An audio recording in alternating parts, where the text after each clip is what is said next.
Pasensya ka na din ha, kung kailangan mong lumipat ng probinsya natin.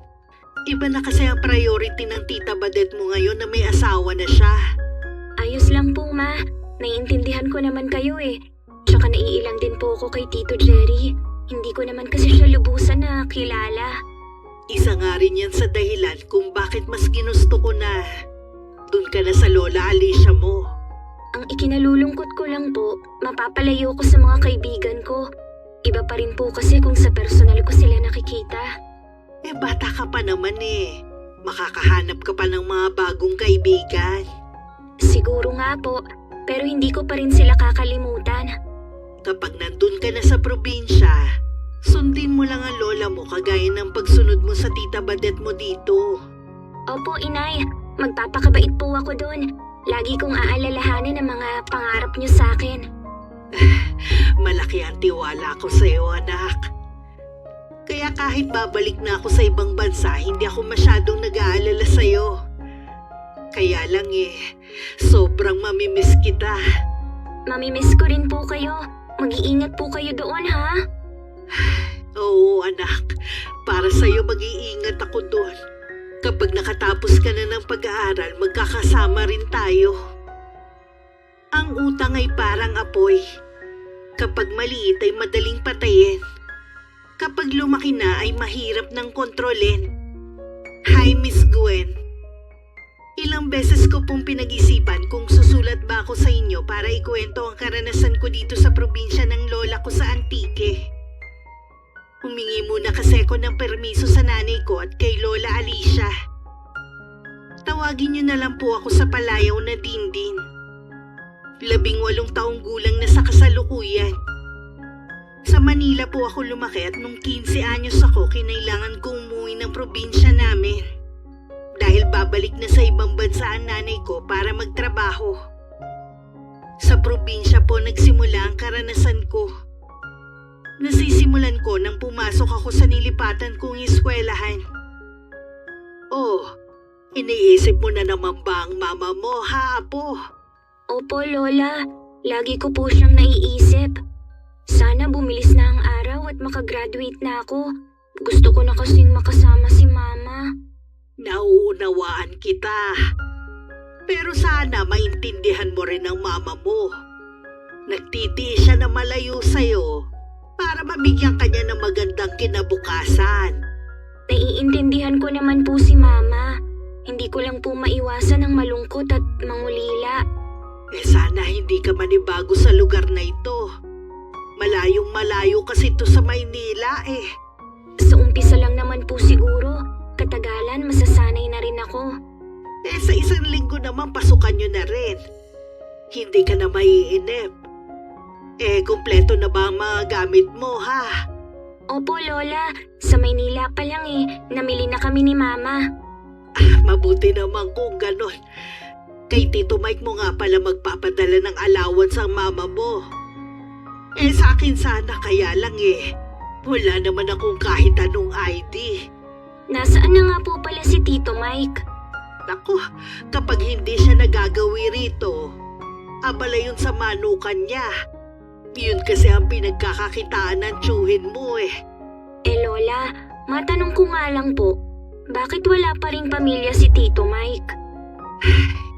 Nadala kasi yun nang magbuntis ang mama mo na hindi pinanagutan ng ama mo.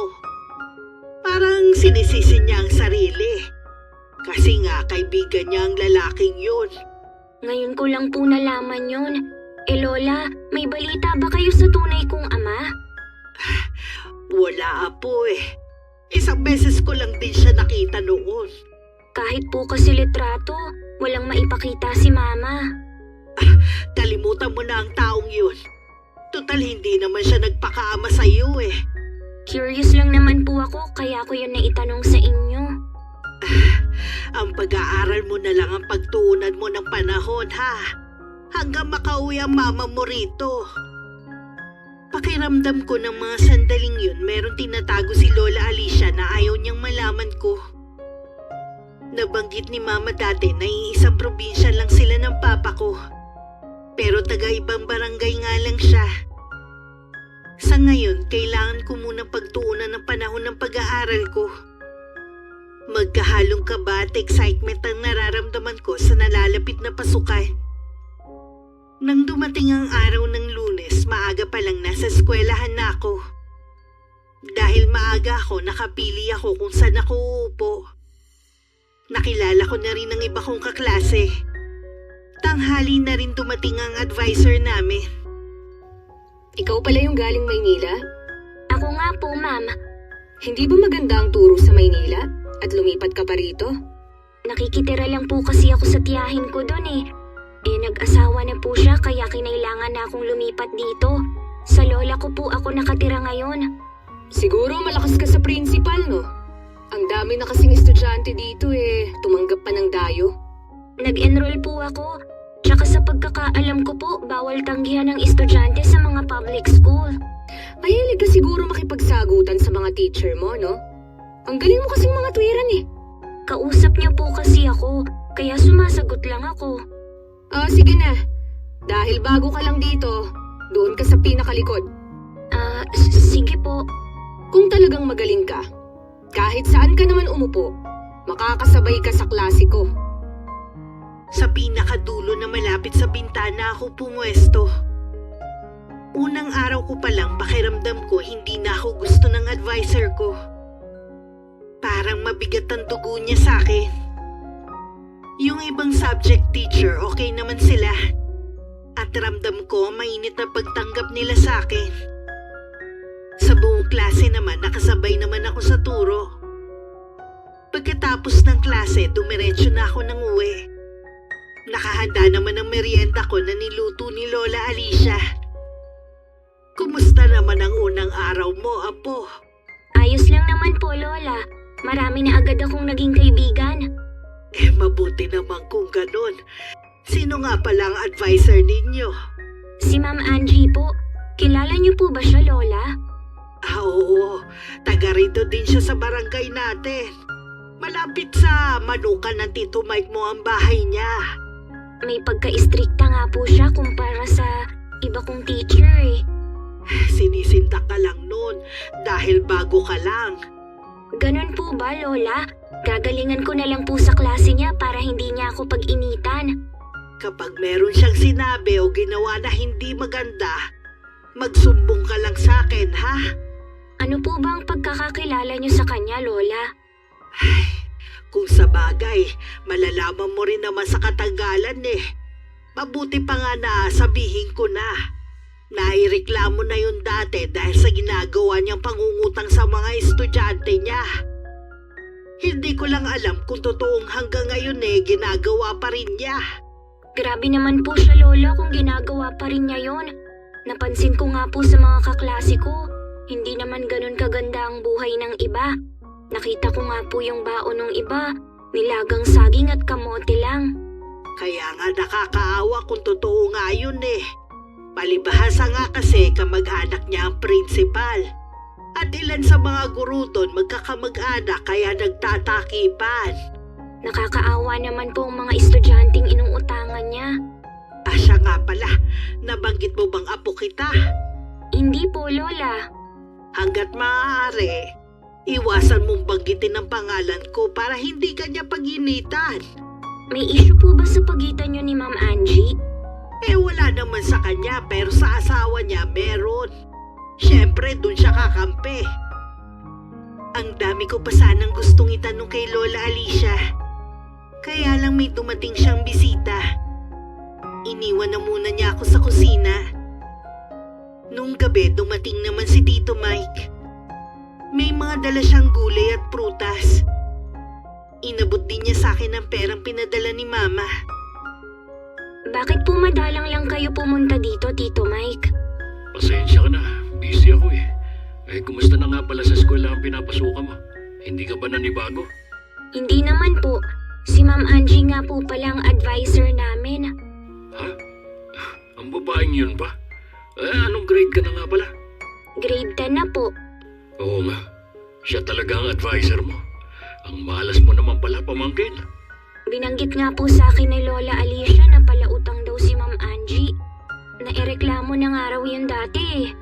Oo, totoo yun. At hanggang ngayon, hindi pa rin nagbabago. Baon din sa utang yun hanggang ngayon eh. Mukhang ang dami niyo pong alam kay Ma'am Angie ah. Marami talaga. Kaya hanggat maaari, iwasan mo siya. Paano ko naman po yun gagawin? Siya nga pong advisor namin. Oo nga pala no. Kapag inutangan ka, sabihin mo na lang na hindi ka nagpapaon ng pera para hindi ka utangan ng babaeng yun. Focus ka lang sa pag-aaral mo, ha? Opo, Tito Mike. Pag-aaral po talaga ang priority ko para maging proud sa akin si Mama. Tama yan. Hindi talaga sayang ang pag-alis ni Ate Miranda. Balak ko sana mag-usisa kay Tito Mike tungkol sa ama ko pero biglang dumating si Lola. Sa ibang pagkakataon na lang siguro. Mula nang dumating kasi ko kina Lola, napukaw na ng husto ang kuryosidad ko tungkol sa aking ama. Kapag si Ma'am Angie ang nagtuturo sa klase, tahimik lang ako nakikinig sa kanya. Umiiwas lang kasi kung mapansin niya lagi.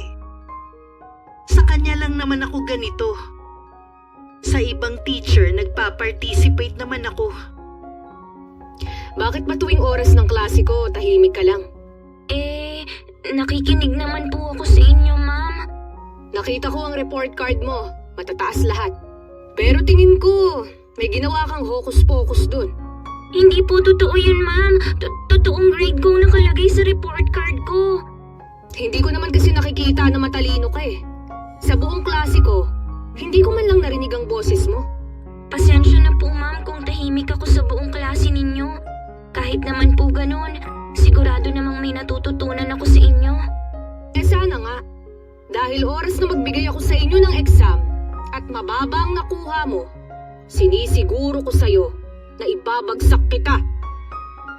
Gusto kong mga tuwiran pero mas pinili ko na lang na manahimik. Baka kasi lalo lang niya akong pag-initan. Napapansin ko kasi tuwing titingin siya sa akin, laging nananalim ang mga mata niya. Nang mga sumunod na araw, mas lalo kong nakita ang tunay na kulay ni Ma'am Angie. Malit na nga ang baon ng mga kaklase ko, inuutangan pa niya. Isang beses tinanong niya ako kung meron akong baong pera. Sabi ko wala dahil pagkain lang ang ipinabaon sa akin ni Lola. Ganun ba talaga kahirap ang pamilya mo? Para hindi ka pabaunan ng pera? Wala naman po kasi akong bibilhin, Ma'am. Paano kapag meron kayong kailangang bayaran? Binibigyan naman po ako ng lola ko kapag humihingi ako. Wala ka na bang mga magulang? Nanay na lang po ang meron ako. Anong trabaho niya? OFW po siya. Oh, may pera naman pala kayo eh. Sapat lang po ang kinikita ng mama ko. Kumpara sa mga kaklase mo, na sa bukid o sa construction lang nagtatrabaho ang mga magulang, mas maganda pa rin ang buhay mo. Pwede ba kitang makausap ngayon? Hazel, ikaw pala. Tungkol naman saan? Di sa mga kumakalat na chismis dito sa eskwelahan natin. Inuutangan mo daw ang mga estudyante. Ay, hindi totoo yan ah. Sabi mo mga chismis lang. Paano yung mga reklamo ng mga co-teacher mo? Chismis din ba yon? Sigurado ako na mga bagong teacher ang nagre-reklamo ano. Para namang hindi tayo dumaan sa ganyan dati. Kahit magreklamo sila, wala rin namang mangyayari. Kamag-anak natin ang principal. Sa akin siya kakampi. Hindi na tama ang ginagawa mo. Yan ang magpapahamak sa'yo balang araw. Malabo yung sinasabi mo. Malakas ang kapit ko. Hindi lang dito sa eskwelahan, kundi maging sa labas. Huwag mo naman sanang abusuhin. Marami na nagagalit sa'yo, no? Baka makahanap ka ng katapat mo. Imposible ang sinasabi mo. Mabuti pa, bumalik ka na sa klase mo. Hindi ko alam kung para saan ang makahulugan na titig sa akin ni Ma'am Hazel bago siya tumalikod. Sa pagkakaalam ko, magpinsan sila ni Ma'am Angie. Napatingin ako sa mukha nito nang bigla siyang magsalita. Din, narinig mo naman siguro ang pinag-uusapan namin ng co-teacher ko, ano? Opo, Ma'am. Huwag mo kong kakalabanin. Alam mo na siguro ang kaya kong gawin. Pwede kitang ibagsak at hindi makapasa kung kugustuhin ko. Huwag naman po, ma'am. Kaya nga eh, dapat matuto kang makisama sa akin.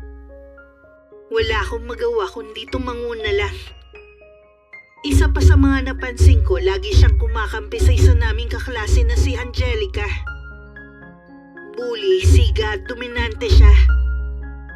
Nalaman ko sa mga kaklase ko na pamangkin pala siya ni Ma'am Angie at apo ng dating principal sa eskwelahang yon. Gusto ni Angelica na lagi siyang nasusunod at ituring siyang prinsesa ng lahat. Mainit din ang dugo niya sa akin dahil hindi niya ako mapasunod sa mga gusto niya. Mahirap nga lang kami. Pero hindi ako pinalaki ng mama ko para dominahan lang niya. Dahil lang nagkataon na mapera sila. Oh, iniisip mo na naman ba ang mama mo, ha? Hindi po, Lola. Lagi ko naman kasing nakakausap si Mama. Eh kung ganon, bakit kanina pa malalim ang iniisip mo riyan? Iniisip ko lang po kasi ang tunay kong ama. Di ba sinabi ko na sa'yo, kalimutan mo na siya. Lola, pakiramdam ko po kasi hindi buo ang pagkatao ko kung hindi ko siya makikilala.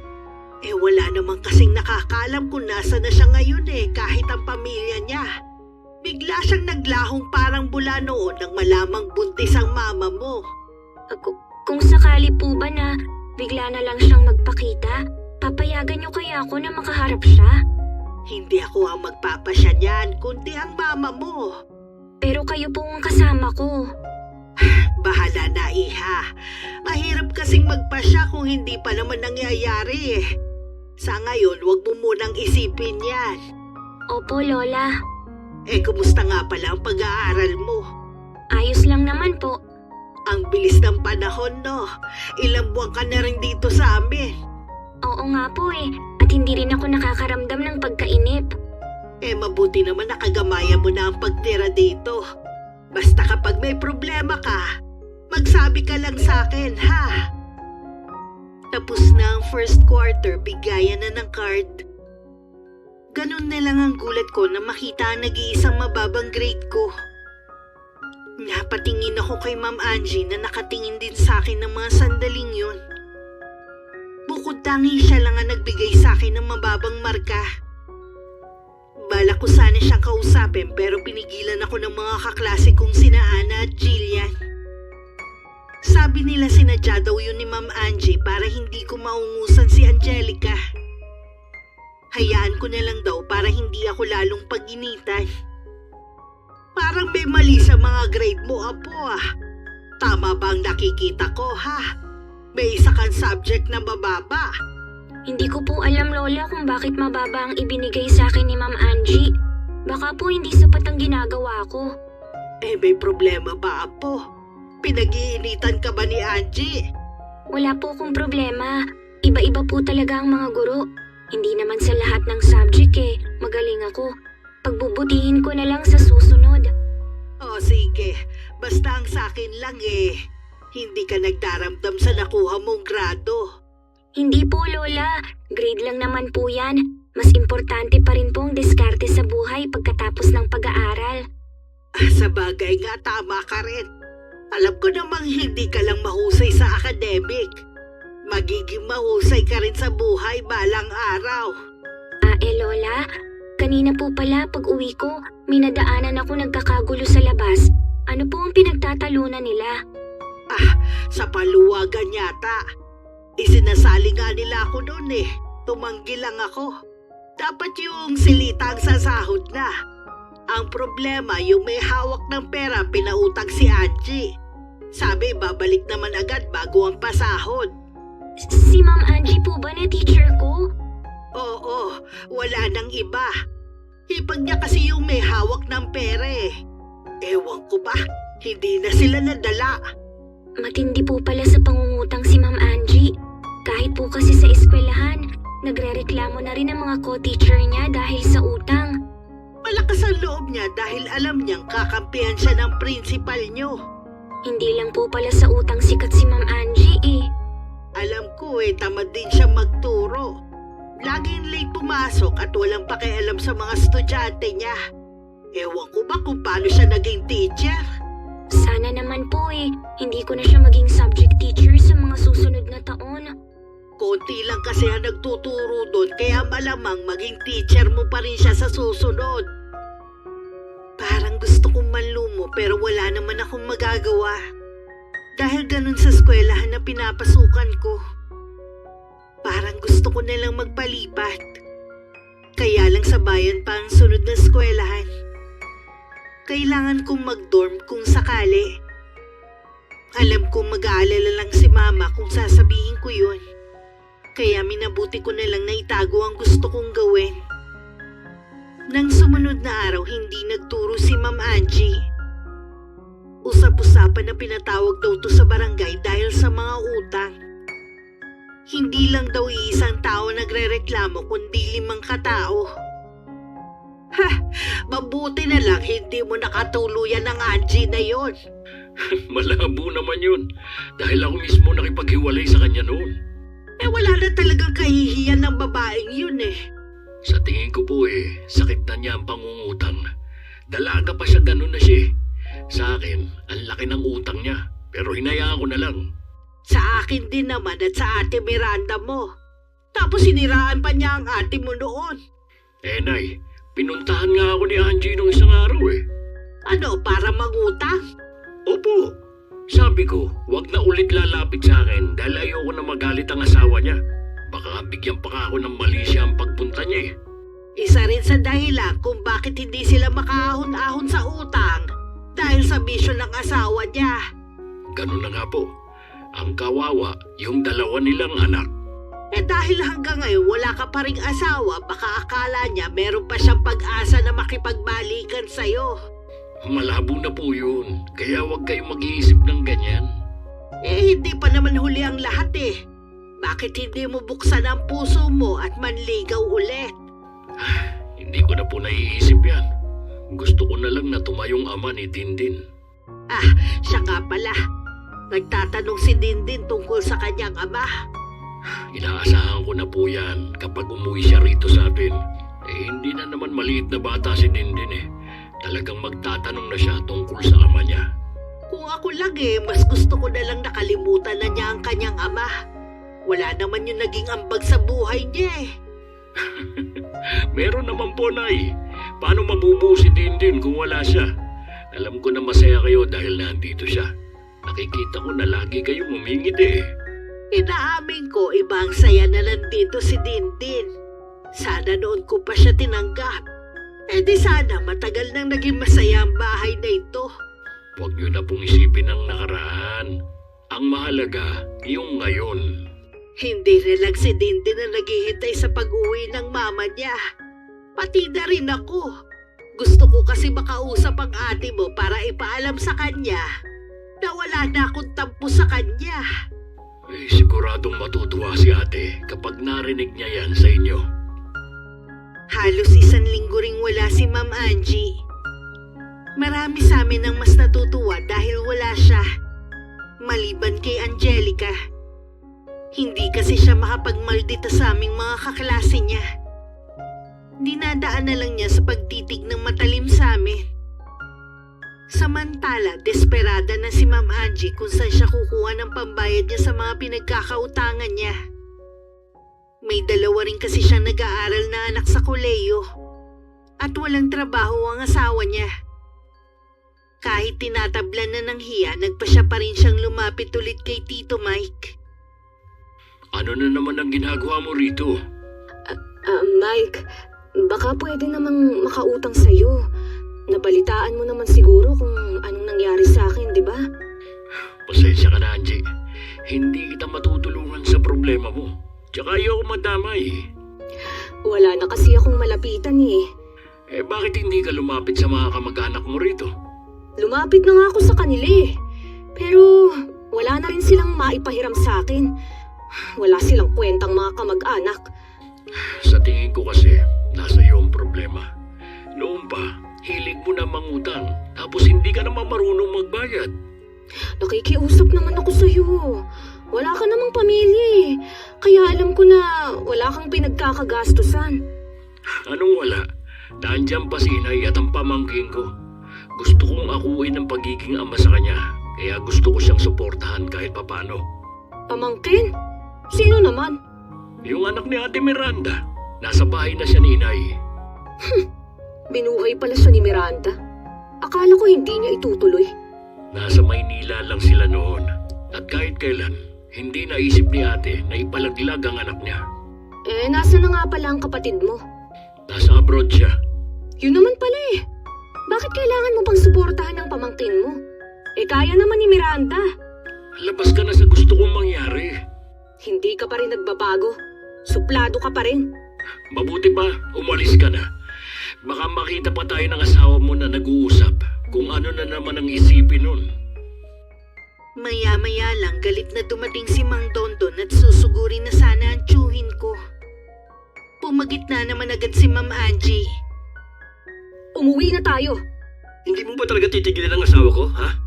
Wala naman kaming ginagawang masama. Nag-uusap lang kami. Kahit makipag-usap, pinagbabawalan ko kayo. Ang asawa mong pagsabihan mo, siya ang punta ng punta rito sa manukan ko eh.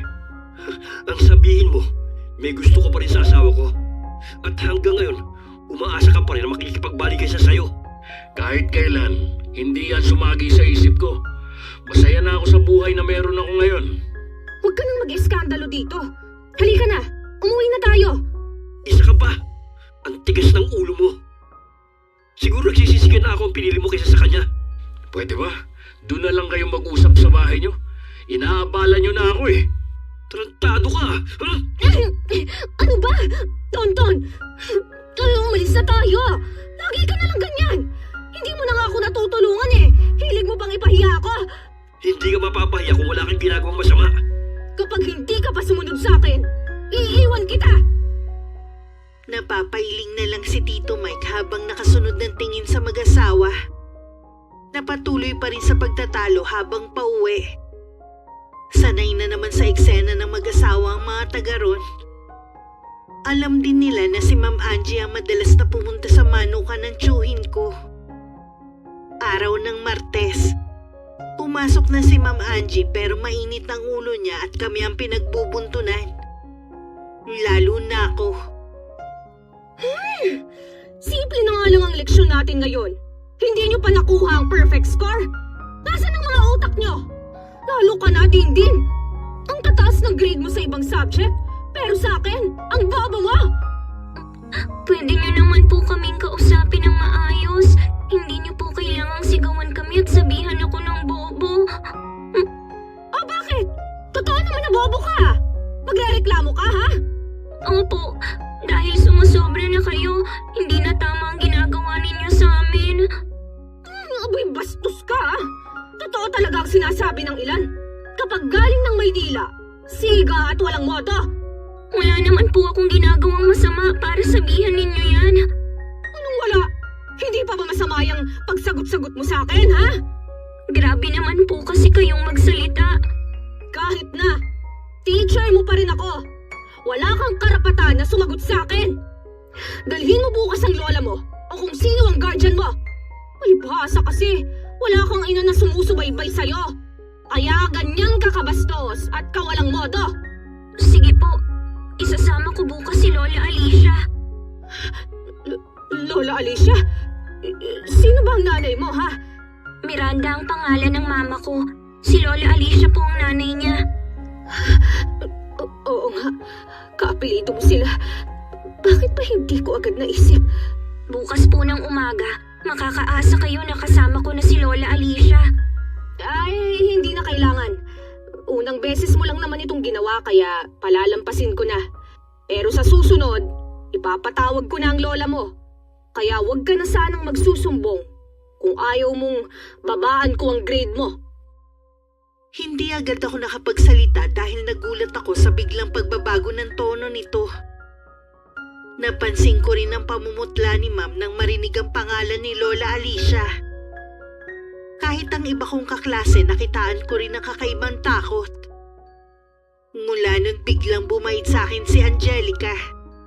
Hindi na niya ako binubuli at maging ang mga itinuring kong kaibigan. Tuwing nakakasalubong ko rin, umiiwas siya sa akin. Nalabis kong ipinagtataka. Kahit hindi ka magsabi, alam ko na merong bumabagabag sa'yo, Apo. Lola, bakit po kinatatakutan kayo ng ibang tao?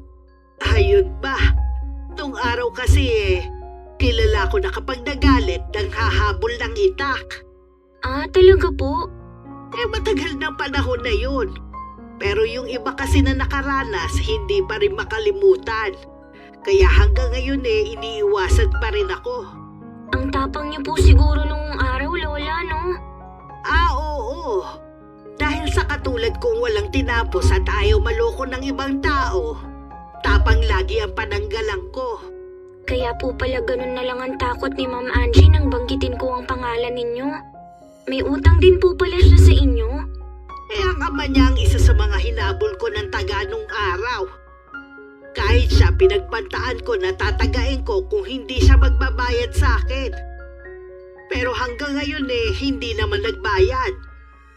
Ang lagi niyang panakot ang asawa niyang malaki lang ang katawan, pero batugan naman. May utang din po pala siya sa inyo? Oo, Apo. Pero sadya talagang makapal ang mukha Mga magulang niya ang humaharap sa akin noon at nakikiusap. Kahit sa mama mo pera at kasalanan ng utang niya. Ano pong kasalanan niya kay Mama?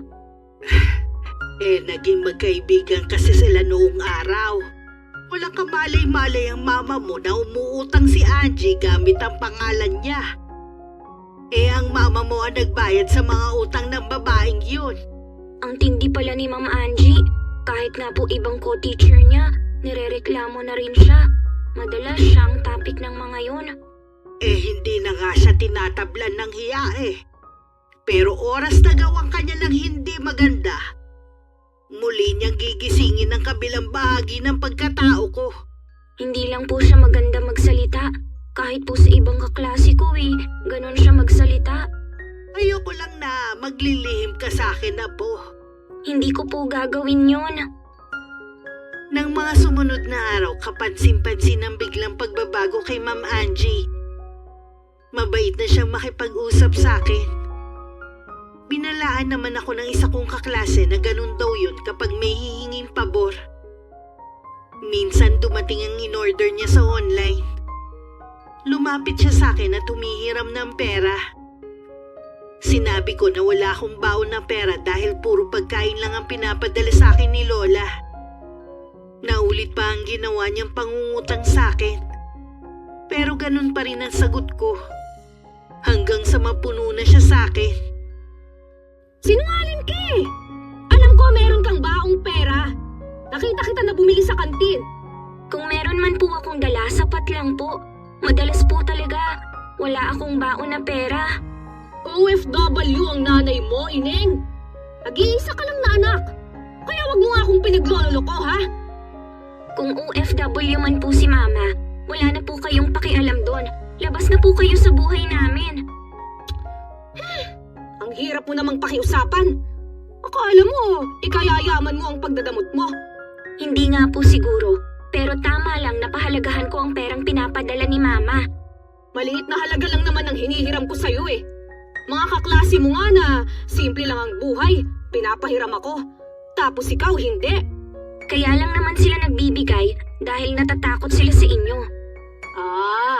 Ibig sabihin, hindi ka natatakot sa akin? Wala po akong dapat katakutan dahil wala naman akong ginagawang masama sa inyo. Kayo nga po itong may atraso kay Mama at kay Lola Alicia. Hindi ko alam kung anong ibig mong sabihin. Huwag niyo na pong itanggi. Sinabi na sa akin ni Lola ang lahat. Itong tandaan mo, Ineng. Magsisisi ka sa ginagawa mong to. Kung ibabagsak niyo po ako, magsusumbong po ako. Kanino naman? Sa principal? Tsahin ko yun. Hindi lang naman po sa kanya pwede magsumbong. Oras na hindi niya aksyonan ang mga reklamo. Tingnan natin kung hanggang saan ang pagiging tigasin mo. Inaasahan ko ng mababa ang ibibigay sa akin na grade ni Ma'am Angie.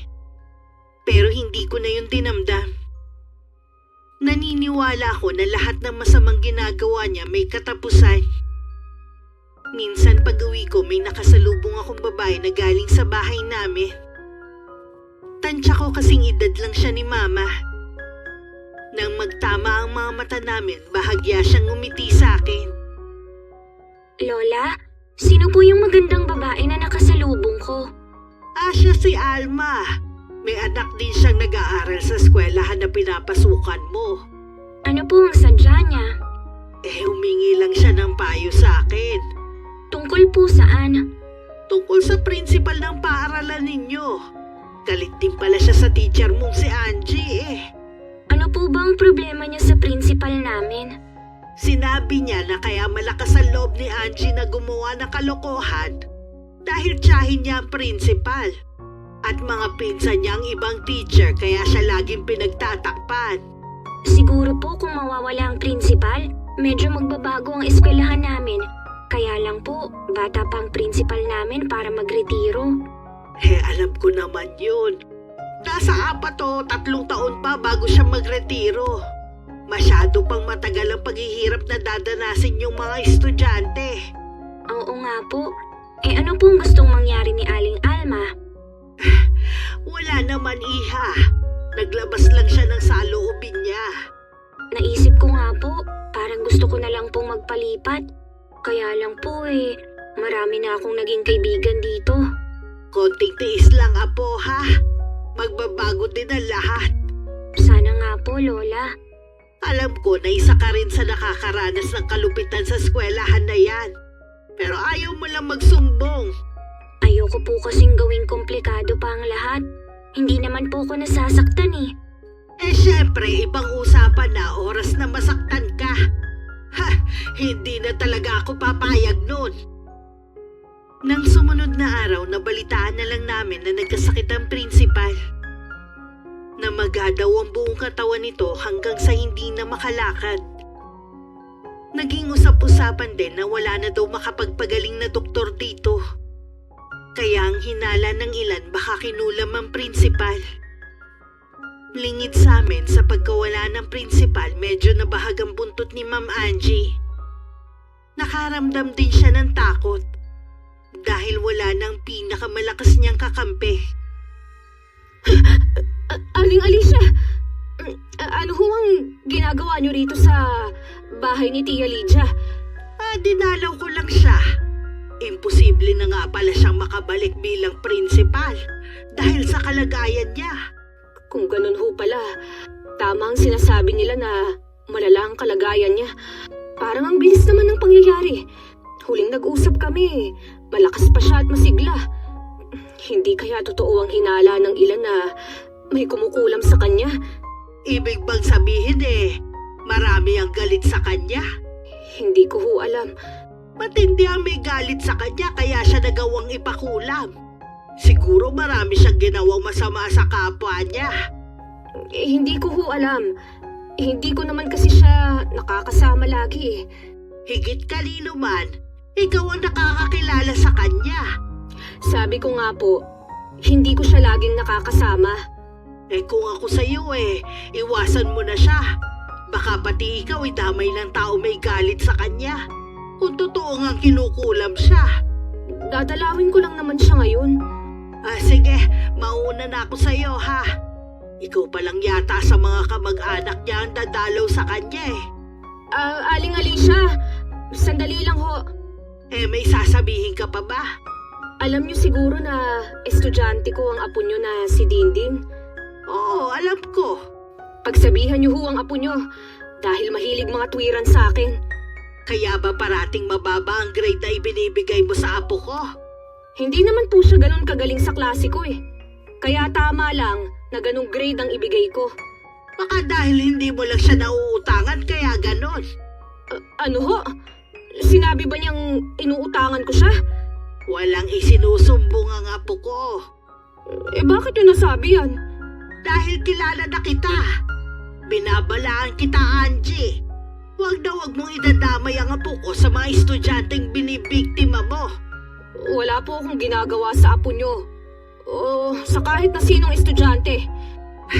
Huwag ka nang magsinungaling. Kilala na kita noon pa. Ni Katiting, hindi ka nagbago. Pasensya na kayo, Aling Alicia. Papasok na ako sa loob ng bahay. Tinitigan lang siya ni Lola Alicia hanggang makapasok. Hindi pa man nakakalayo si Lola sa bahay, narinig na niya ang malakas na hiyawan sa loob kasabay ng iyakan. Nang araw na yun, hindi na kinaya ng principal namin ang sakit na nararamdaman. Binawian na rin siya ng buhay. Sa nakikita ko, kahit mga kapwa guro, iilan lang ang nagpakita ng simpatya. Lalo ring umugong ang balibalita na kulam nga ang ikinamatay ng principal. Mabuti naman at dinalaw mo ko rito. Wala po kasi si Lola sa bahay. May pinuntahan sa kabilang baryo. Naiinip po kasi ako kaya pumunta na lang ako dito. Ay siguro dadalawin ni nanay si Chamaring. Siya ang nakatatandang kapatid ni nanay. Bali 2 na lang sila magkapatid na buhay. Nabanggit nga po yun ni Lola Alicia. Ang lawak po pala ng manukan ninyo. Sinong katulong nyo dito? Wala talaga akong regular na katulong rito. Kaya ko naman kasing pangasiwaan to ng mag-isa. Ang sipag nyo naman po, Tito Mike. Ay, siya nga pala, Dindin. Nagkausap kami ng mama mo. Ay mula ngayon, ako na ang bahala sa baon at sa iba mo pang gastusin. Ibig po bang sabihin hindi na magpapadala sa akin ng mama? Ganun na nga. Gusto ko kasing makaipon siya para makauwi na siya sa atin. Alam ko kasing namimiss mo na talaga siya. Sabi ko kapag natapos ang kontrata niya, huwag na siyang pumirma ulit. Salamat po, Tito Mike. Kung alam nyo lang na araw-araw ko talaga siyang namimiss. Kaya lang, paano naman kayo kung susuportahan ninyo ako? Wala naman ako sariling pamilya Kayo lang ni nanay ang tinuturing kong pamilya. Kaya tama lang na sa inyo mapunta ang pera ko. Marami pong salamat sa inyo. Ang bait niyo po talaga. Ay, gusto mo bang ikutin ang manuhang ko? Opo, magkwentuhan din po tayo. Ay, sige ba? Ano ba ang gusto mong pagkwentuhan natin? Yun pong nangyari sa principal namin. Naniniwala po ba kayo sa kulam? Marami na akong mga kaibigan na nagpatotoo sa kulam. Nakulam nga mismo ang ilan sa kanila. Maswerte nga sila dahil naagapan sila ng albularyo. Pero hindi lahat pinapalad na makaligtas sa kulam gaya ng principal nyo. Sino po kaya ang may gawa nun sa kanya? Marami may lihim na galit sa kanya. Hindi naman siguro lingid sa iyo kung ano ugali niya. Isa po kaya sa mga magulang ng mga kapwa ko estudyante? Pwede. Maraming mga magulang ang may hinanakit sa kanya mula pa noon hanggang ngayon. Sana maging aral sa iba nangyari sa kanya at huwag nang pamarisan. Si Ma'am Angie lang naman po ang malapit sa kanya. Sa totoo lang, wala nang pag-asang magbago ang teacher mong yun. Hindi po maganda ang trato niya sa akin. Ang sakit po niya magsalita. Sabi ko na nga ba bakit hindi ka agad nagsumbong? Ayoko po kasing sumugod sa eskwelahan si Lola Alicia Huwag niyo na lang po banggitin sa kanya. Hindi ko babanggitin kay nanay.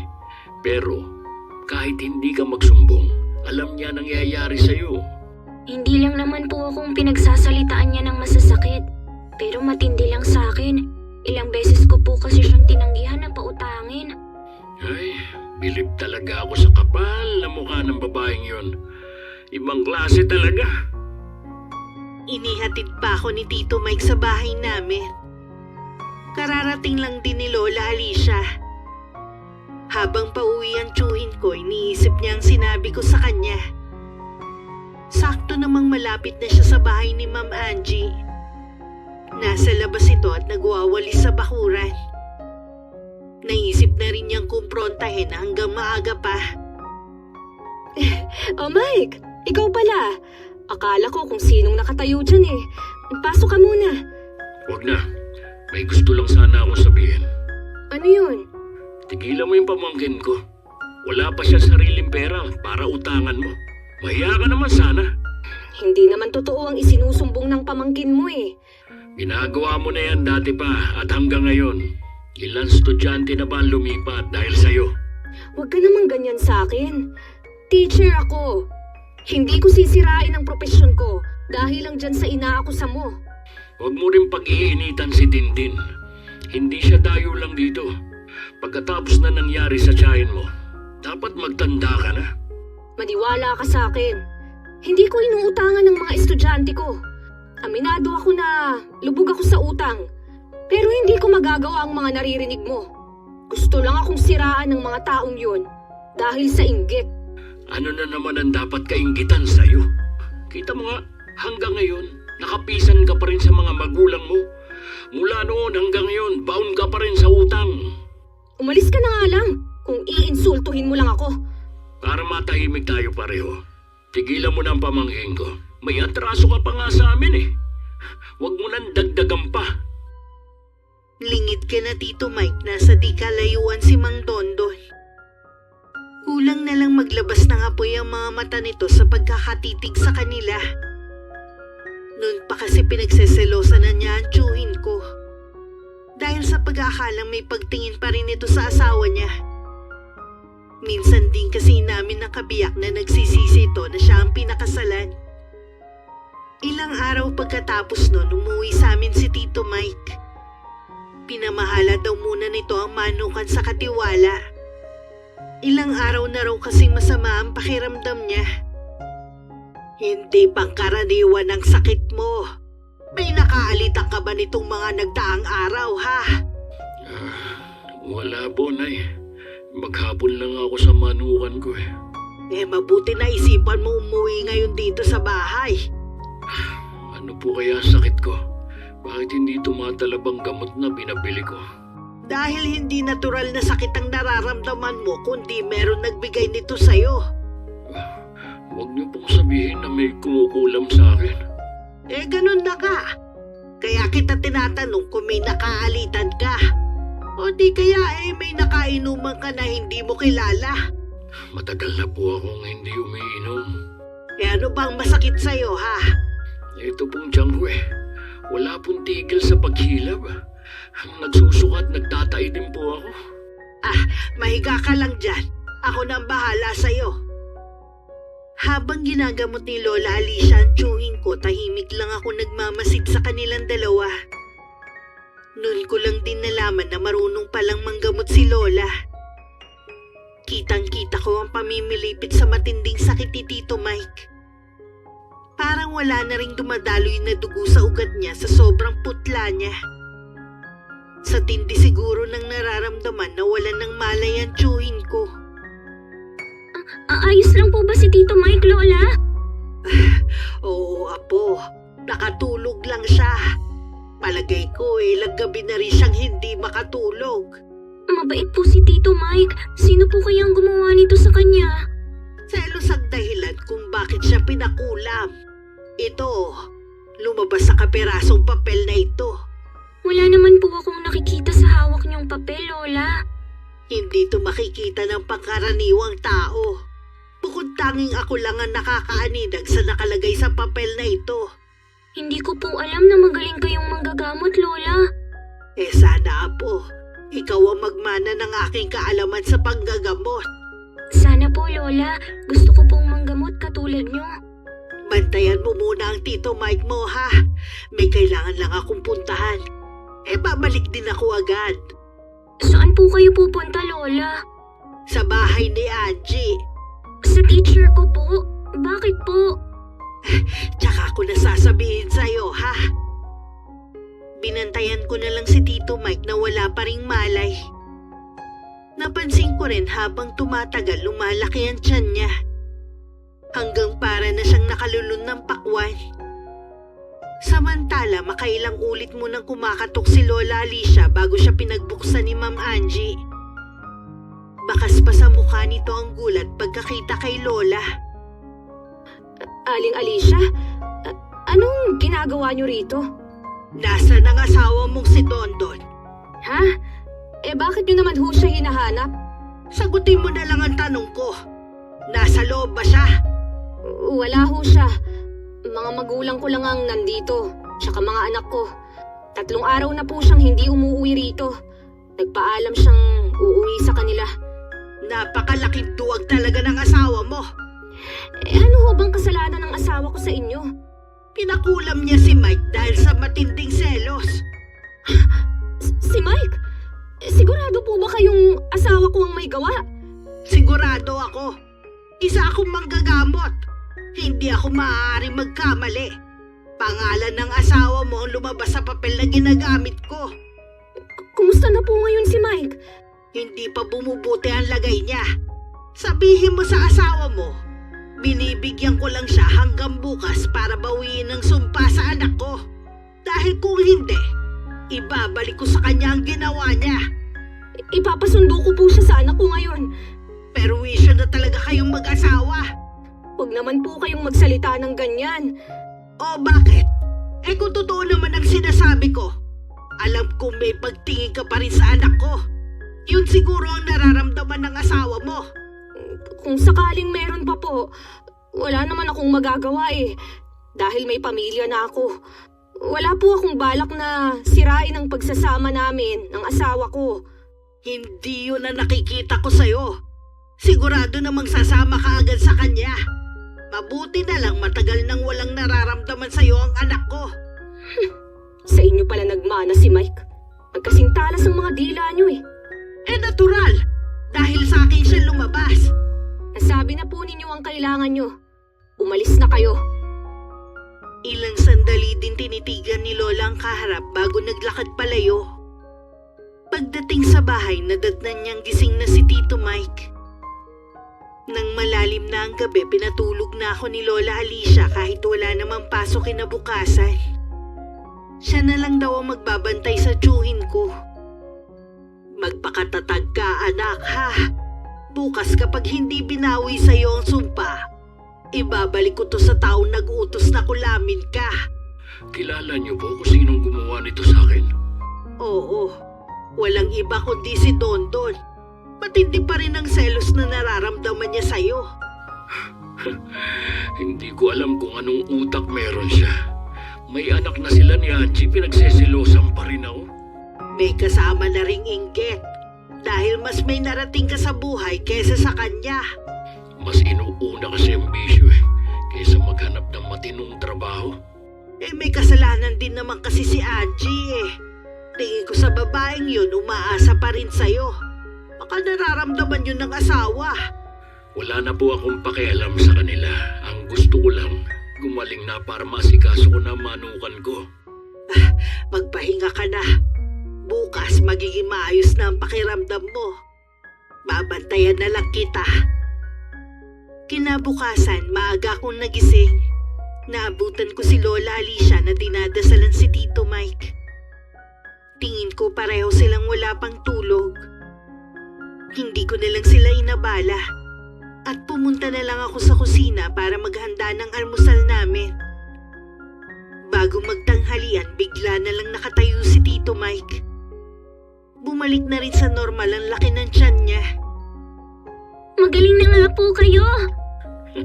Oo, salamat kay inay. Nag-alala po talaga ako sa inyo, Tito. Pinag-uusapan pa lang natin ang tungkol sa kulam. Hindi ko akalain na magiging biktima rin pala kayo. Oo nga hindi ko rin to inaasahan. Pero hindi na ulit mangyayari sa akin to. May binigay sa akin proteksyon si nanay. Kapag po ba suot ninyo ang kwintas na yan, hindi na kayo tatabla ng kulam? Hindi na ulit. Sino po kaya ang gustong manakit sa inyo? Si Ma'am Angie po kaya? Pinuntahan kasi siya ni Lola Alicia eh. Huwag mo na lang babanggitin kahit kanino ha. Ang asawa niya ang may gawa nito. Bakit po kaya niya ginawa yun? Dahil sa matinding selo sa akin. Mas gwapo kasi ako sa kanya eh. Ikaw talaga, Tito Mike. Nagawa niyo pang magbiro. Pero totoo naman po, nagwapo kayo. Huwag na lang nating isipin na nangyari. Ligtas na naman ako eh. Sana po dito na lang kayo umuwi lagi. Naisip ko nga rin yan. May katiwala naman ako na pwedeng matulog sa kubo ko. Kaya lang naman gusto ko dun maglagay dahil ilang beses na ako nanakawan ng mga manok. Naiintindihan ko na po kung bakit mas gusto niyo doon. Dahil hiniling mo, dito na uli ako uuwi. Maging si Lola natuwa nang malaman na sa bahay na ulit uuwi ang tiyuhin ko. Kahit hindi nagsasalita si Lola, alam kong gusto rin niyang doon na tumira ang anak. Pagpasok ko sa eskwelahan, agad bumungad sa akin ang usap-usapan na baka matatagalan pa bago makapagturo si Ma'am Angie. May sakit daw kasi ang asawa nito at malala na ang kalagayan. Malayo pa lang ako sa bahay, tanaw ko na si Ma'am Angie nakausap ang lola ko. Dala ng kuryosidad, dahan-dahan akong lumapit. At nakinig sa pinag-uusapan nila. Napakasama niya! Hindi na ako nagtataka kung kayo rin ang nasa likod ng nangyari sa principal namin! Dahan-dahan ka sa binibitiwang mong salita, Angie. Kanina ko pa kasi kayo pinakikiusapan! Nagamutin ang asawa ko! Pero tumatanggi kayo! At kanina ko pa rin sinasabi na wala akong magagawa para sa kanya. Kung hindi niyo gagamutin ang asawa ko, ipagkakalat ko na isa kayong mangkukulam! Eh di gawin mo. Hindi ako natatakot sa'yo. Siguro ikaw ang mas dapat na matakot sa akin. Anong gagawin niyo sa akin? Kukulamin niyo rin ba ako, ha? Higit pa doon kapag hindi ka pa umalis. Nang makaalis si Ma'am Angie, tsaka lang ako pumasok sa bahay namin. Nakatalikod sa akin si Lola. Pero alam kong nararamdaman niya ang presensya ko. Lola? Alam kong narinig mo lahat. Ano po bang nangyari sa asawa ni Ma'am Angie? Nakaratay na siya at hindi makatayo. Ano pong mangyayari sa kanya? Kung hindi niya pagsisisihan ng ginawa niya, habang buhay na siyang may sakit. Hindi ko po kasi maiwasan na maawa. Wala po ba talaga kayong balak na gamutin ang asawa niya? Wala, iha. Maghanap na lang sila ng ibang manggagamot. At mabuti na hindi ka na makialam pa. Ituon mo na lang ang buong pansin mo sa iyong pag-aaral. Opo, Lola. Wala na akong bagong balita tungkol sa asawa ni Ma'am Angie. Hanggang sa pumasok na nga siya para magturo. Nung mga unang araw, hindi niya ako pinapansin. Hanggang sa pinag-iinitan na naman niya ako. Mas matindi ang ginagawa niyang pamamaya sa akin kahit kaharap ang mga kaklase ko. Minsan hindi na ako nakapagtimpi, nasagot ko na siya. Pinunit niya kasi ang test paper ko. Hindi ka na nga mahusay magturo. Ang sama pa ng ugali mo. Kung hindi mo gustong ginagawa mo, mag-resign ka na lang. Hindi ka naman karapat-dapat na maging teacher. Anong sinabi mo, ha? Sino ka para sabihin sa akin yan? Totoo naman ang sinasabi ko. Sumusobra na kayo. Ngayong iba na ang principal, wala na rin kayong kakampi. Ipapaalam ko mga ginagawa ninyo. Saan ka pupunta, ha? Halika nga rito! Bitiwan yung buhok ko! Aray ko! Subukan mong magsumbong. Ipagkakalat ko rin ang lihim ng lola mo! Gawin nyo! Kung si Lola Alicia hindi natatakot sa banta ninyo, ako pa kaya? Kabata-bata mo pa! Palaban ka na, ha? Malaki po ang respeto ko sa mga teacher. Pero dahil sa ginagawa ninyo, nawawala ng respeto ang ibang estudyante dahil akala nila katulad nyo lahat ng mga nagtuturo. Ikaw, magbabayad ka sa ginawa mong pagsagot-sagot! Pagsisisihan mo na dito mo pinili na mag-aral! Gawin nyo lang po ang gusto nyong gawin. Lagi nyo namang panakot ang mga kadikit ninyong tao. Hanggang kailan po kaya nila kayong tutulungan? Hanggang kailangan ko ng tulong. Kamag-anak ko sila at marami akong tropa na pwedeng tumulong sa akin. Kaya kung akala mo, kaya mo ako, abay mag-isip-isip ka. Umupo ka na ron at hindi ka na mag-e-exam pa. Bagsak ka na sa akin. Marami sa mga kaklase ko ang bumilib sa akin dahil sa pagsagot ko kay Ma'am Angie. Kahit gano'n na nangyari, hindi pa rin ako masaya. Dahil pinunit ito ang test paper ko dahil lang ako ang naunang natapos. Ilang araw ko rin yung inisip. Hanggang isang araw, nagpasya ako na kausapin na lang si Mama kapag tumawag siya. Pakiramdam ko yun ang tama kong gawin para sa ikatatahimik ko. Eh bakit hindi sa akin sinasabi ng apo ko? Baka po nahihiya siyang sabihin sa inyo. Kaya sa mama na lang niya sinabi. Bata pa po si Dindin eh. Hindi pa niya kayang humarap sa mga problema na dala ng mga matatanda. Pupunta ako mismo sa eskwelahan niya bukas. Kaya niyo po ba? Oo naman. Ano bang akala mo sa akin, ilutil? Hindi naman po sa ganon. Akala ko kasi ayaw niyong pumupunta sa mga eskwelahan. Kapakanan ng apo ko ang nakasalalay. Hindi ako papayag na ang eskwelahan na pangalawang tahanan niya sana ang magiging dahilan ng depresyon niya. Naiintindihan ko po kayo. Kausapin niyo rin po yung apo niyo. Si Angie ang may kasalanan ng lahat. Tingin ko desperada na siya dahil sa kaliwat kanan na utang niya kaya napagbubuntunan niya si Dindin at ang iba pa. Paulit-ulit na nga siyang inirereklamo ng ibang mga magulang dati. Pero dahil sa haba ng proseso, kalaunan hindi na rin tinutuloy dahil sa tagal ng investigasyon. Sa tingin ko, Nay, tama na si Dindin na lang ang ilipat natin. Kaya lang ang layo ng susunod na paaralan eh. Ako po ang bahalang magatid sa kanya araw-araw. O sige, pag-usapan natin yan. Hindi ko inaasahan na pupunta si Lola sa eskwelahan para kausapin si Ma'am Angie. Kahit ang teacher ko, hindi inaasahan ng biglang pagsulpot ni Lola. Nagbilin lang siya na huwag kaming maingay at may kakausapin lang siya. Makahulugan pa siyang sumulyap sa akin. Samantalang si Lola Alicia hindi man lang tumitingin sa direksyon ko. Himala na pumunta kayo rito. Ano ho bang kailangan nyo? Galing na ako sa bagong principal. Nag-request ako na kung pwede, imbestigahan ang mga ginagawa mo sa mga estudyante. Kahit gaano kahaba ang proseso at katagal, handa akong maghintay. Wala akong ginagawang masama, kahit kanino. Hindi ko alam kung paano ka naging guro. Hindi ka naman magandang ehemplo sa mga nagiging estudyante mo. Wala na ho akong pakialam kung yun ang tingin nyo sa akin. At kahit saan kayo magreklamo, hindi nyo kayang patunayan ang paratang nyo sa akin. Tama nga naririnig ko tungkol sa'yo. Sagad hanggang buto ang kawalangyaan mo. Eh total naman, nakapagsumbong na pala kayo sa bagong principal. Ano pa ba ang kailangan nyo para kausapin ako? Gusto magpalipat ng ibang eskwelahan ng apo ko. Katulad ng iba mong naging estudyante, ikaw din ang dahilan. Ay mabuti pa nga po, dahil masyadong maarte ang apo nyo. Palibhasa kasi, hindi sanay sa buhay probinsya.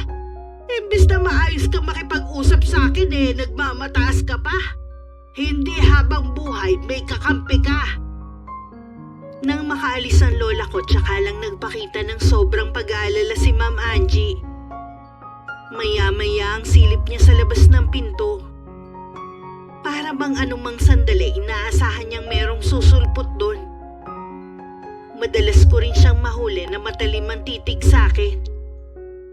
Bago mag-uwian, masinsinan muna niya akong kinausap. Gusto sana niyang ako lang pero hindi ako pumayag na wala ang mga kaibigan ko sa tabi ko. Kapag ako nawala ng lisensya dahil sa inyong maglola, hindi ko kayo mapapatawad. Tama lang po ang ginawa ni Lola na kausapin ang bagong principal. Baka sakaling magbago na kayo. Bukod tanging ikaw lang ang gumawa nito sa akin. Bakit kasi dito ka pa nag-aral? Ang gusto ko nga, ngayon pa lang lumipat ka na ng ibang eskwelahan. Ikaw ang nagdala ng kamalasan sa akin. Kayo po mismo ang nagdala ng kamalasan sa sarili ninyo dahil sa masama niyong ginagawa. Manang-mana ka talaga sa mama mo. Kahit noon, palaban si Miranda.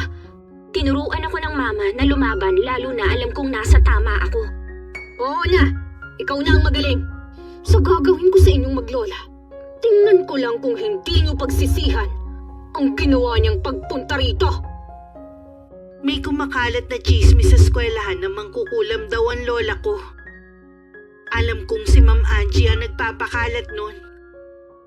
Kahit ayoko sanang pansinin dahil sa pag-iwas ng mga kaklase ko sa akin, naapektuhan na rin ako.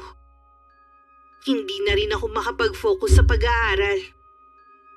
Maging sa ibang subjects, alam kong mababa ang makukuha ko dahil nawala ang focus ko sa mga gawain. Napansin ni Lola Alicia ang pagbagsak ng katawan ko. Siguro dahil na rin sa labis na pag-iisip. Hindi na rin nakapagpigil si Tito Mike na sugurin sa kanila si Ma'am Angie. Imbis na ikaw ang tumayong pangalawang ina ng pamangkin ko at ng iba pa mga estudyante, ikaw pa ang dahilan para masira sila. Bakit ka pa kumuha ng ganyang propesyon? Nandito ka na naman ba para insultuhin ako, ha? Alam ko na may kasama na ring inggit kung bakit mo pinag-iinitan ang pamangking ko. Hindi ka makapaniwala na pagkatapos mong siraan noon si Ate Miranda, magagawa pa niyang bumangon ng hindi nalulubog sa utang. Tama na! Lagi mo na lang binabanggit ang tungkol sa utang. Hindi naman ikaw ang magbabayad. Tigilan mo na rin ang pagpapakalat ng maling impormasyon. Hindi man kukulam ang inay ko. Manggagamot siya at alam mo yan. Hindi ako naniniwala. Nang kukulam ang nanay mo, siya ang nagbigay ng sakit sa asawa ko. Kung ako sa'yo, harapin mo na lang ang mga taong pinagkakautangan mo. Mahalin mo rin ang trabaho mo na meron ka. Marami ang gusto mapunta sa posisyon mo pero hindi sila pinalad. Maswerte ka dahil nariyan ka na. Ang kailangan mo lang gawin, mahalin ang propesyon mo. Yan din naman ang makakatulong sa'yo para makaahon ka. Hindi mo ako kailangang pangaralan na para bang hindi ko alam. Hindi mo naman talaga alam. Alam mo, isa na lang ang hiling ko. Ang mawala ka ng tuluyan. Tuwing kinakausap mo ko, ang baba ng tingin ko sa sarili ko. Wala ka na kasing alam gawin, kundi insultuhin ang pagkatao ko. Kung gaano ako kababa. Bilang ganti, sisirain ko ang pamangkin mo. Wala ka na talaga sa tamang pag-iisip. Una pa lang, mabigat na ang dugo ko sa pamangkin mo. Yun pala, anak siya ng babaeng kinasusuklaman ko. Itinuring kang kaibigan ni Ate Miranda. Hindi rin siya nagkulang sa mga paalala sa'yo na tigilan mo na ang pangungutang. Sinabi ko nang huwag mo nang babanggitin ang utang ko. Umalis ka na sa bahay namin. Huwag kang magalala. Aalis ako. At ito na rin ang huling beses na tutungtong ako sa bahay na to. Kahit ang mga magulang ni Ma'am Angie, kinausap na rin siya sa napakaraming utang niya. Araw-araw na lang kasi merong pumupunta sa kanila para maningil. Kahit ang mga anak niya nahihiya na ring humarap sa tao. Dahil pati sila sinisingil sa utang ng nanay nila. Hindi na rin halos makapagturo si Ma'am Angie sa amin. Magbibigay lang siya ng gawain sa libro tapos aabalahin na niya ang sarili sa pagsa-cellphone. Nalaman ko rin sa iba kong kaklase na may warning na to sa principal. Dahil sa dami na natatanggap na reklamo. Hoy ikaw! Bakit walang sagot itong papel mo? Ano? Tuluyan ka na bang nabobo? Alam ko naman po kasing pupunitin nyo lang yan o di kaya itatapon sa basurahan. Kaya hindi ko na po sinagutan. Habang tumatagal, tumitigas ang ulo mo. Kung sa bagay nga, anak ka nga pala sa kasalanan. Kaya siguro ganyan ang ugali mo. Anong sinabi ninyo? Di ba anak ka sa pagkadalaga ng nanay mo? Eh di bunga ka ng kasalanan. Kung magsalita kayo para kayong hindi teacher Kaya pala, sa lahat ng teacher na nandito, kayo lang ang hindi nire-respeto ng mga kapwa ko estudyante. Katunayan lang yan na kaya hindi kayo marunong rumespeto. Dahil hindi kayo naturuan ng tamang asal ng mga magulang nyo. Lalo ka na! Pang sarili niyo po yata ang tinutukoy ninyo eh. Alam mo ikaw, ha, Dindin? Wala ka pang nararating. Akala mo kung sino ka na? Kahit ano ang sabihin at gawin mo, nandito na ako sa katayuan ko. Ikaw, marami ka pang kakailing bigas bago mo ako malampasan. Kaya lang naman kayo nagmamataas dahil dumidikit kayo sa mga taong tingin ninyo pwede nyong sandalan. Sige, kalabanin mo pa ako. Sinisigurado ko sa'yo, sa susunod na taon, ako pa rin ang magiging advisor mo. Wala pong problema.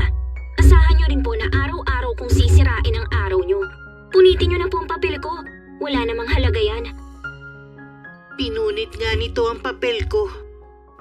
Sakto namang pumasok ang co-teacher niya at nakita ang ginawa niya. Tahimik naman akong bumalik sa upuan ko. Hindi ko na rin magawang umiyak. Nagtalo ang dalawang guro dahil sa ginawa ni Ma'am Angie. Nagbanta pa ang kasamahan nito na ipapaalam sa principal ang ginawa niya. Galit na binalingan naman ako ni Ma'am Angie. Siguro sinadya mo yun para makita ni Hazel, no? Hindi ko po alam ang sinasabi ninyo. Sinungaling ka talagang bata ka. Gusto mo talaga akong ipahamak? Lagi niyo pong pinupunit ang papel ko. Sana po noon pa ako nagsumbong pero hindi ko ginawa. Kayo ang nagpapahamak sa sarili ninyo. Matalim ang pagkakatitig sa akin ni Ma'am Angie. Para bang ibang tao ang nakikita niya sa akin. Kahit ako naninibago sa sarili ko. Para kasing hindi ako ang nagsasalita. Kahit nakakawalang gana ng pumasok, patuloy pa rin ako sa pagpasok para kay Mama. Lagi kong dasal na sana matapos na ang taon na yon. Para makalipat na ako sa ibang paaralan. Isang araw, balita sa buong eskwelahan na namatay na raw ang asawa ni Ma'am. Hindi na raw nito kinaya ang komplikasyon ng sakit. Ang akala ko po ba hindi ganun kalala ang kulam ng asawa ni Angie? Hindi nga, pero wala namang ginagawa si Angie para ipagamot ang asawa niya. Parang sinuko na rin niya. Mula pa naman noon wala na siyang silbi sa asawa. Lalo pang ang nagkanda leche-leche ang buhay nila dahil sa bisyo niya. Oo nga po. Hindi naman kasi siya mahiwalayan ni Angie noon. Ngayong wala na si Dondon Baka naman makipaglapit ka kay Angie, ha? Malabo po yan, Nay. At isa pa, may napupusuan na akong babae. Sino naman? Kapatid po nung barkada ko. Maaga po siyang nabiyuda at taga-kabilang barangay lang. Dalhin mo siya dito, ha? Gusto ko siyang makilala. Opo, Nay. Kapag naging kami na, dadaling ko siya rito. Masaya ako para sa iyo, anak. Nag-aalala din kasi ako kapag nawala na ako sa mundong ito Gusto ko rin na may mag-aalaga sa iyo. Huwag na lang kayong aasa na mabibigyan ko kayo ng apo. Nariyan naman si Dindin. At marami naman akong apo sa mga pamangkin ko Ay, oo nga pala, Nay. Baka lalong mabuhay ang usap-usapan tungkol sa inyo ngayong patay na ang lalaking yun. Wala akong pakialam kung tingin nila sa akin mangkukulam. May katotohanan din naman dahil kay Ate Maring. Hindi na talaga niya nakontrol ang paggamit ng karunungang itim. Nananalaytay na yun sa kanyang ugat. Hanggang kamatayan dadalhin na niya yun. Pero sana hindi niya ginagamit para manakit ng tao. O bakit kayo? Sa mabuti niyo lang ginagamit. Ginamit ko na rin ang kaalaman ko para turuan ng leksyon ng mga taong masasama. Akala ko... Ayoko lang kasing magbago ang pagtingin mo sa akin Kaya inilihim ko. Pero nananalaytay sa ugat ko ang pagiging mangkukulam. Pero mas nananaig naman ang kagustuhan kong makapanggamot. Hindi alam ni na Lola at Tito na kanina pa ako nakikinig sa pinag-uusapan nila. Ni konti, hindi man lang ako natakot sa natuklasan ko. Meron na rin kasi kong ideya na totoo ang kumakalat na sabi-sabi tungkol kay Lola Alicia. Sandali lang ibinuro lang asawa ni Ma'am Angie at tinatid na rin siya sa huling hantungan. Alam ko ni isa sa mga kamag-anak walang pumunta. Si Lola naman laging nasa bahay ng kapatid na si Lola Maring. Araw yun ng Sabado. Nagulat pa ako nang biglang sumulpot sa bahay si Ma'am Angie at hinahanap si Tito Mike. Wala po si Tito Mike dito. Huwag mo siyang itago. Wala din siya sa manukan. Ang katiwala lang niyang nandun. Bakit ko naman po siya itatago? Wala talaga siya dito. Mike! Mike! Lumabas ka dyan! Gusto kitang makausap! Mamamaos lang po kayo sa pagtawag sa kanya. Kung gusto nyo, sa gabi na lang kayo bumalik. Saan ba nagpunta ang tsuhin mo? Palagay ko po nasa kabilang barangay siya. Doon sa babaeng nililigawan niya. Merong nililigawan si Mike? Opo, sa pagkakaalam ko, biyuda yung babae. Baka naman gumagawa ka lang ng kwento. Bakit ko naman po gagawin yun? At saka wala naman po sigurong masama dahil binata naman si Tito Mike. Wala nga. Sige, babalik na lang ako. Pakisabi sa kanya na may mahalaga akong sadya sa kanya. Sa mura kong edad, kahit papano nababasa ko na ang kinikilos ni Ma'am Angie. Lalo na alam kong naging sila ni Tito Mike noon. Pero nasisiguro kong wala nang nararamdaman sa kanya ang tsuhin ko. Si Lola Alicia lang ang umuwi ng araw na yon. Binanggit ko nga ang pagpunta ni Ma'am. Nakita ko naman ang biglang pag-asim ng mukha niya. Alam kong hindi niya yun nagustuhan. Nang sumunod na araw muling dumalaw si Ma'am Angie at si Lola ang naabutan niya.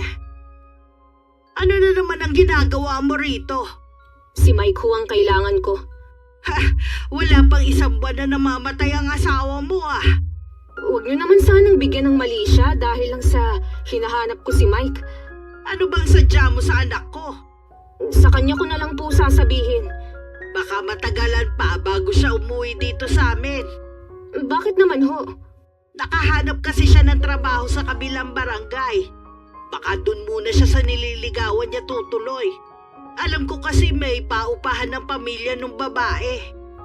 Paano ho ang manukan niya? May katiwala naman siya at tinitignan na lang ng pinsan niya. Ganun ba?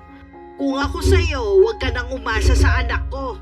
Alam ko namang gusto mo lang siyang gamitin para makabayad ka sa mga utang mo eh. Sa tingin mo kaya tanga si Mike? Mali po kayo nang iniisip. Noon pa, ayaw ko na sa'yo. Mabuti na lang natauhan agad si Mike. Alam ko po na kaya nakipaghiwalay sa akin si Mike dahil sa panunulsol niyo at ni Miranda. Hindi yan totoo. Sadya lang talagang matalino si Mike para makita niya agad ang tunay mong ugali. Kung ako sa'yo huwag mo nang guluhin ang anak ko. Magkaroon ka naman ng kahit konting hiya. Pagkatapos siyang ipakulam ng asawa mo.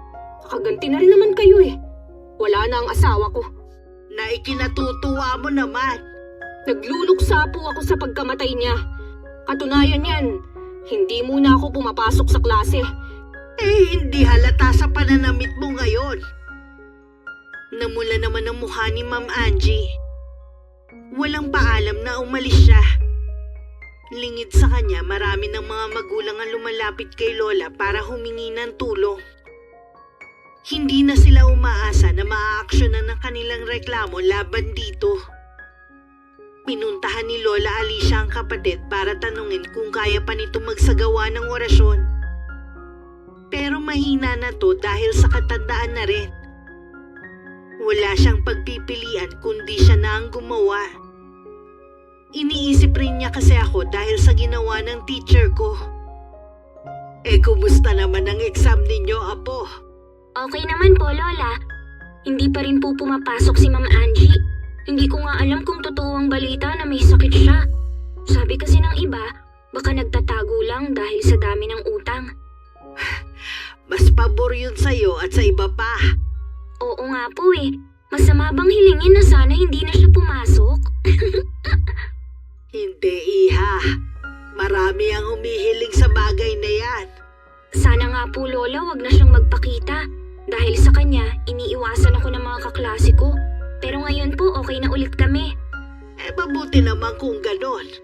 Si Tito Mike po ba hindi pa uuwi? Nawiwili siya sa kabilang barangay Hayaan na lang natin. Pero nasabi niya na uuwi siya bukas para tingnan ang manukan niya. Pupunta rin po ako bukas doon. Wala namang pasok eh. Mukha yatang nawiwili ka sa pagpunta doon Nagmana ka yata sa Tito Mike mo sa pagkahilig sa mga manok Natutuwa lang po kung makita ang mga alaga ni Tito Mike. Sabihan mo rin pala ang tsuhi mo na gusto ko siya makausap Baka kasi hindi na yung dumaan dito Kinabukasan, maaga pa lang bumaba na ako ng bahay. Gusto ko rin kasi mag-jogging. Sa kubo na lang ni Tito Mike ako mag-aalmusal. Nakailang ikot muna ako ng takbo bago ako pumunta sa kubo ng tsuhin ko. Naabutan ko ang katiwala niya at sa mahinang boses sinabi nito na nasa kubo din si Ma'am Angie. At kausap si Tito Mike. Akala ko hanggang ngayon, mahal mo pa ako. Kaya hindi ka pa nag-aasawa. Pinili ko na huwag mag-asawa. Hindi dahil sa'yo. Siguro dahil na rin sa nangyari kay Ate Miranda. Sinisisi ko ang sarili ko. Dahil sa akin, kaya sila nagkakilala ng ama ni Dindin. Ang tanga-tanga ko para umasa sa wala. Huwag mo nang ipagpilitan ang gusto mo. At alam ko naman kung bakit ka naghahabol ngayon. Iniisip mong kaya kong bayaran ang utang mo. Sa totoo lang, hindi ko na alam kung saan ako kukuha. Gusto na nga ng mga magulang ko na ibenta ang bahay namin para lang makabayad ako. Pero saan naman kami titira? Bakit hindi mo subukan na lumapit sa mga kamag-anak nyo? Ginawa ko na yan. Pero lahat sila, walang maitulong. Kahit alam ko naman na meron sila. Pasensya ka na. Wala akong may tutulong sa'yo. Ang maipapayo ko lang sa'yo, pumasok ka na lang sa trabaho at unti-unting magbayad. Hindi mo kasi ako naiintindihan eh. Paano ako makakapasok sa trabaho sa ganito kong kalagayan? Ano ba sinasabi mo? Bakit kasi nakatakip ang mukha mo? Dahil dito.